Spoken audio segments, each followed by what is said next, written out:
Assalamualaikum warahmatullahi wabarakatuh. Perkenalkan, nama saya Nabela, mahasiswi program studi pendidikan kimia.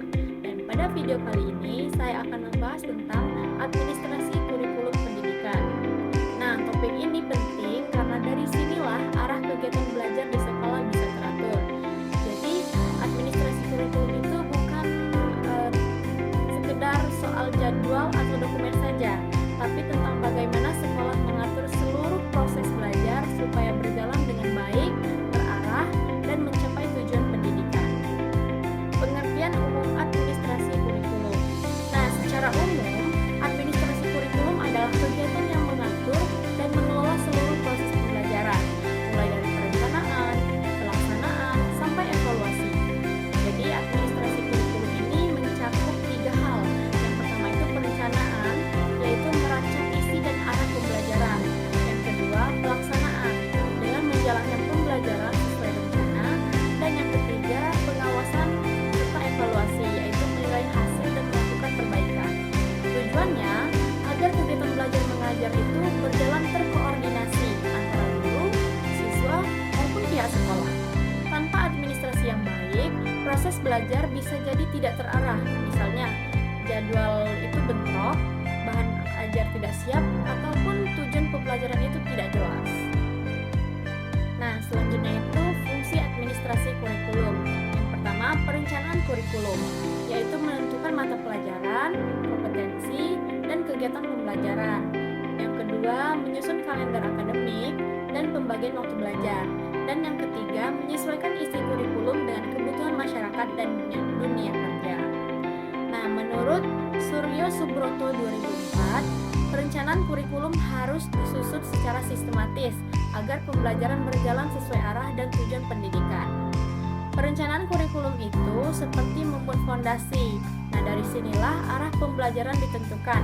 Dalam tahap ini, sekolah menentukan apa saja mata pelajaran yang akan diajarkan, kompetensi apa yang ingin dicapai oleh siswa, serta metode belajar apa yang akan digunakan. Selain itu, sekolah juga membuat kalender akademik, misalnya kapan waktu ujian, libur semester, kegiatan ekskul, dan sebagainya. Contohnya, ketika sekolah ingin menyesuaikan pembelajaran dengan dunia kerja, maka apabila di SMK akan ditambahkan praktik industri atau magang, sedangkan di SMA fokusnya itu bisa pada persiapan ke perguruan tinggi. Jadi perencanaan ini benar-benar harus matang, karena jika perencanaannya tidak jelas, pelaksanaan di lapangan juga akan berantakan. Fungsi yang kedua yaitu pelaksanaan kurikulum. Nah, yang pertama itu adalah mengatur jadwal mengajar guru atau instruktur, menyediakan bahan ajar dan media pembelajaran, serta memastikan pembelajaran berlangsung sesuai rencana. Nah, jika perencanaan itu baru berupa rencana di atas kertas, maka pelaksanaan adalah tahap menjalankan rencana tersebut di lapangan. Di sini, guru mulai mengajar sesuai jadwal yang telah ditentukan.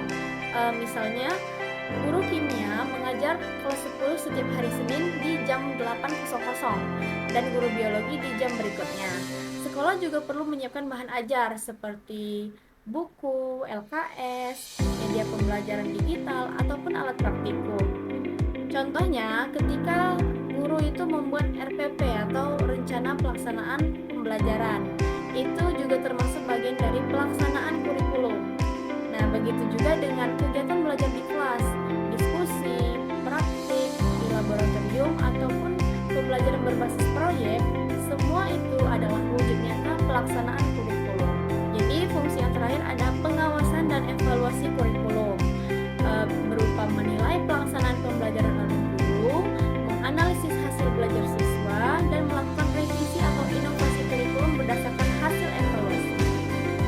Nah, setelah kurikulum itu dilaksanakan, langkah selanjutnya adalah pengawasan dan evaluasi. Tahap ini bertujuan untuk memastikan bahwa apa yang sudah direncanakan benar-benar berjalan sesuai tujuan. Dari kepala sekolah, pengawas, ataupun tim kurikulum akan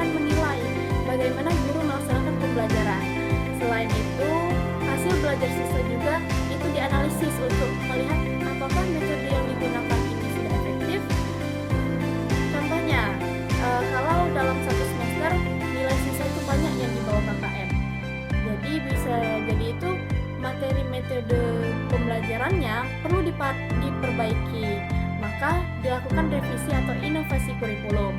Misalnya dengan menambah jam praktik, mengganti pendekatan pembelajaran, ataupun memperbarui bahan ajar agar lebih sesuai dengan kebutuhan siswa.